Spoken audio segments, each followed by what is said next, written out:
Hey guys, welcome back. This is a pretty common topic of debate among princess fans.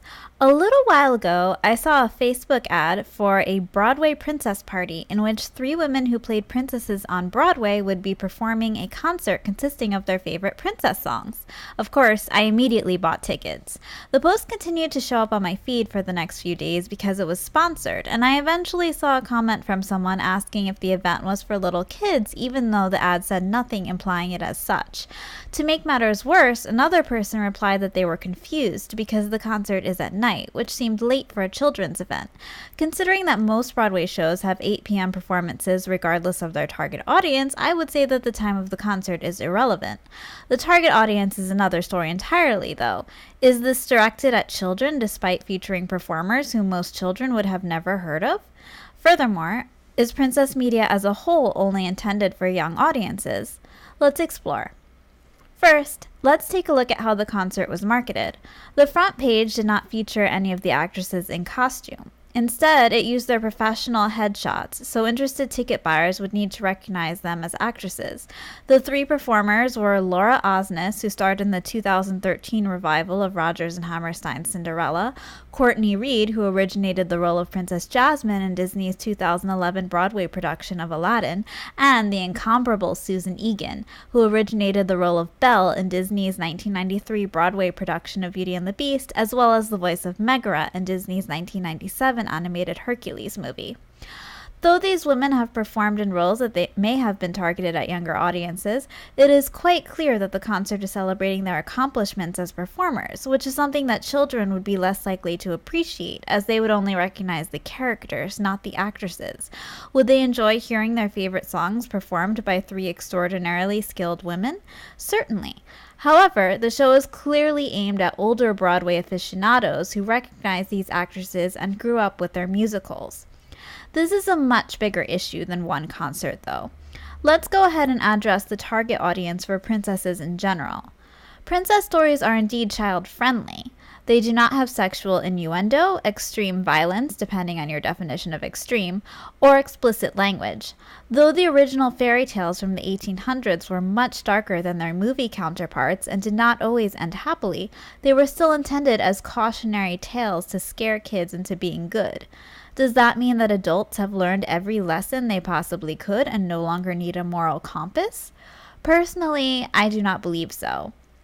The great thing about being human is that we are always growing and always learning. Every so often, we need to be reminded of what's really important to us and whether or not we are making the right decisions. These stories about characters who remain good and kind despite horrible circumstances and believe in themselves and follow their dreams no matter how the odds seem against them can be inspirational to anyone, regardless of where they are in life. Some people lose their jobs in their 40s and have to start their lives over, and others find new love late in life after getting divorced. In my opinion, these stories never stop being relevant because they remind us to always be our best selves no matter how much of our lives may change. No one felt more strongly about this than Walt Disney himself. When I was a teenager and my parents would tell me I was too old to watch animated movies, my favorite response was to quote Walt. He said it far better than I could at the time. Some of his quotes include, "You're dead if you only aim for kids. Adults are only kids grown up anyway." I do not make films primarily for children. I make them for the child in all of us, whether we be 6 or 60. An animation offers a medium of storytelling and visual entertainment which can bring pleasure and information to people of all ages everywhere in the world. There you have it.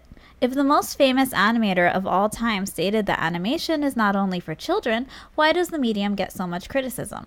Some people, like my family, only take live-action movies seriously, regardless of their content, which might be why Disney is making live-action versions of all their animated classics. However, that only enforces the naysayers' claims, making people less likely to appreciate animation as a medium. Finally, there's the nostalgia factor. All of the remakes that studios have been releasing lately are attempts to appeal to 90s kids by reminding them of a happier time in their lives.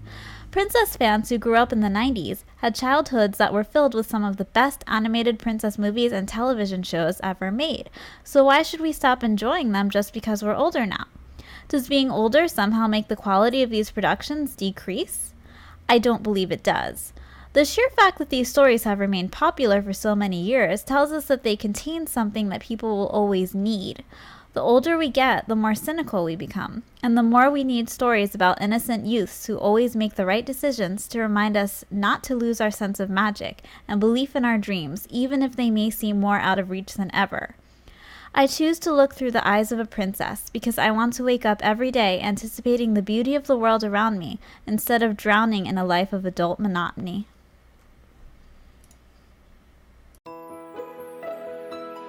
That's it for today, guys! Thanks for watching my channel! If you enjoyed this video, please like, subscribe, and let me know in the comments which princess or princesses you'd like to hear about next. Check the video description for all relevant links, and remember to always follow your dreams.